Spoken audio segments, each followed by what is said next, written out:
This is B-Boy LazyLegz, and we're the Ill Abilities crew. You're watching Mac TV.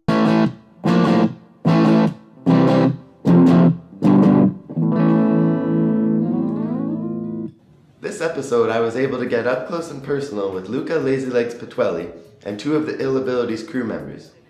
They've visited McMaster many times before, but they don't just come to dance. They also share their inspiring stories. If there's one message that Ill Abilities truly believes in, it's no excuses, no limits. Luca Patuelli talked to the McMaster crowd about his condition and how it has affected him at different points in his life. He was an avid skateboarder until a surgery kept him away from the sport. Luca also shared his early breakdancing experiences and how he met one of his future crew members, Tommy Guns Lee. After sharing his inspiring story, Luca and the Ill Abilities crew joined together with the Mac Break Club and hit the floor.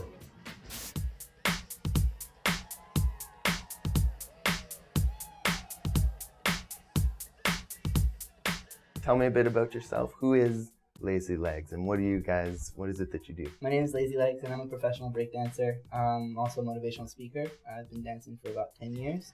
I was born with a physical disability called arthrogryposis, but I've been able to adapt my style to create my own personal style involving strength and crutches.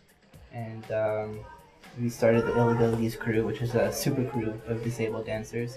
And Tommy Guns here was actually the first member to join. So how did you guys meet? So I started dancing in San Francisco, and I met Lazy at B-Boy Summit, I think in 2005? 2004. So 2004 B-Boy Summit, we met in the cypher. We didn't know who we were at first. That was right after my amputation, and we both were on crutches at the time. So we immediately had a connection, I guess, in the circle. And I guess we didn't see each other for another like 3 years. You battled each other or with? No, we battled together in a 2-on-2. Okay. And like I think the good thing about this battle was that Tommy really had no clue what he was getting himself into, and like in the back of my head I was like, this is gonna be an Ill Abilities moment.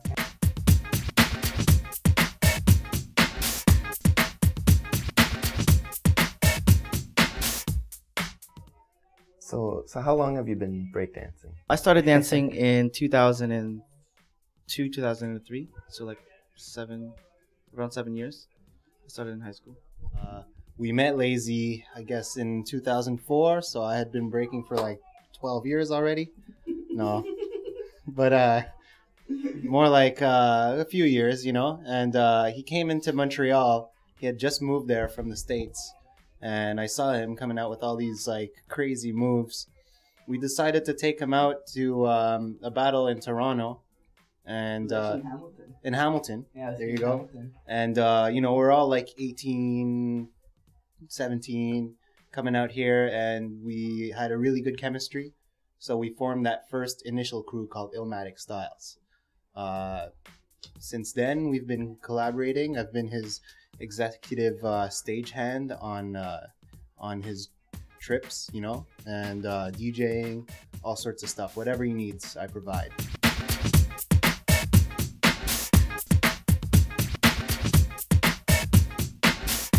I think in the beginning when I first started out, I was practicing 7 days a week, all the time, everywhere I go.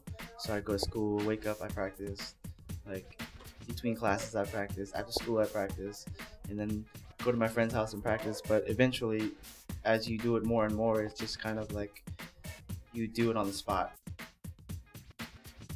Practicing, I mean, when I started, for sure, when you're like gaining skills, you find yourself practicing every day, practicing those moves, making them better. You know, that usually happens for most people when they're like between age 16 to 20. That's a great time to learn as much as you can.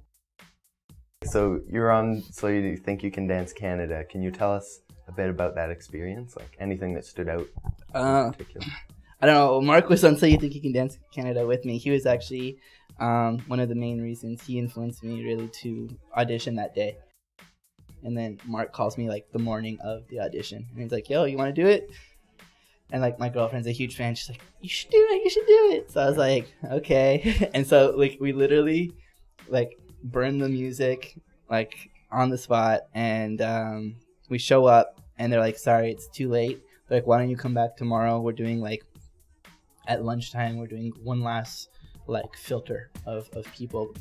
But we were literally number 9999. We were the last two that were supposed to audition, and they made us skip. And unfortunately, Mark didn't make it through. He made it through to the choreography round. And when I went, I wasn't expecting to go through. I was expecting to be like, thank you very much, you're an inspiration, but unfortunately the show's not ready for you. And then when they said, congratulations, you're going to the finals, I was like, are you serious?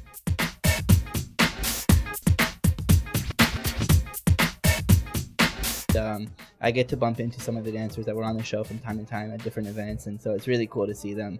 And we have that like special connection that I don't think I would have ever had if I wasn't on that show, and I definitely want to go back on. So.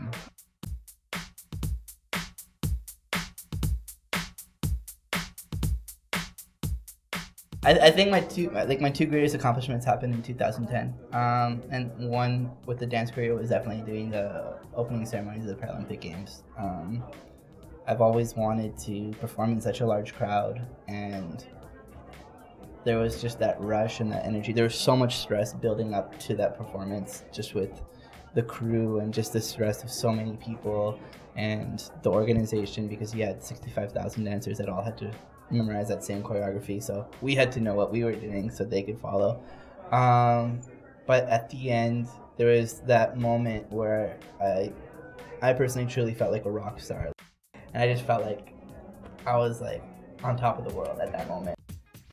And my other biggest accomplishment was that this summer I got to walk a full kilometer without crutches or leg braces, and it was very physically demanding. It took me 55 minutes to do the walk, and I fell like every minute along the way, but my goal really is to walk without the crutches, so I'm going to work harder and harder every single year. Next year I'm actually planning on doing 2K, and then the year after that 4K, and then 6K, or try to double it up as much as possible, so until I don't need the crutches anymore. Our motto is no excuses, no limits. And when we mean no limits, it doesn't mean that we're not all faced with challenges. There's physical challenges out there, there's emotional challenges, intellectual challenges, financial challenges, social challenges. Everyone's faced with a challenge. And it's how you approach that challenge. And it's the minute that you create that excuse, that's when the limitation comes in the way.